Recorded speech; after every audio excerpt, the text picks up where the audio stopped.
Russian President Vladimir Putin, on the other hand, held a Security Council meeting on Tuesday after Moscow accused Ukraine of targeting an airfield inside Russia for the second day in a row. Meanwhile, Ukrainian President Volodymyr Zelenskyy says his country will take back the Crimea Peninsula. Our Seung-jae with the latest. Russia claims that a drone attack targeted a Russian airfield in the border Kursk region on Tuesday, setting fire to an oil storage tank. This marked the second day in a row that Moscow has accused Ukraine of attacks within Russian territory.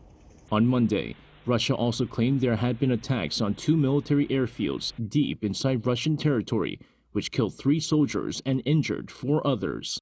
While Ukraine did not admit responsibility, if Russia's claims aren't true, it would mark the deepest Ukrainian attack inside Russia since the war started on February 24th. In response to the attacks, Russian President Vladimir Putin called a meeting of the country's Security Council on Tuesday to discuss domestic defenses.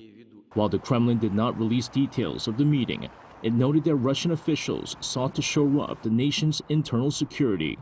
Meanwhile, marking the day of the Ukrainian Armed Forces on Tuesday, Ukrainian President Vladimir Zelenskyy visited the town of Slavyansk in the Donetsk region to meet with troops on the eastern front line.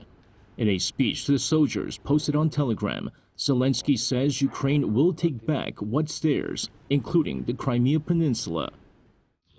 Of course, our path to independence square in Kyiv and our freedom lies through a free Donetsk, Luhansk and Crimea. Ukraine's presidential office says Zelenskyy handed out awards to soldiers and thanked them for their strength as it looks to continue counteroffensives against Russia.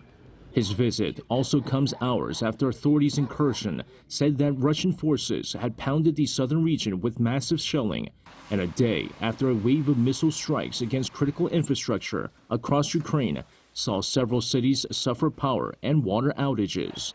Seung-jae, Arirang News.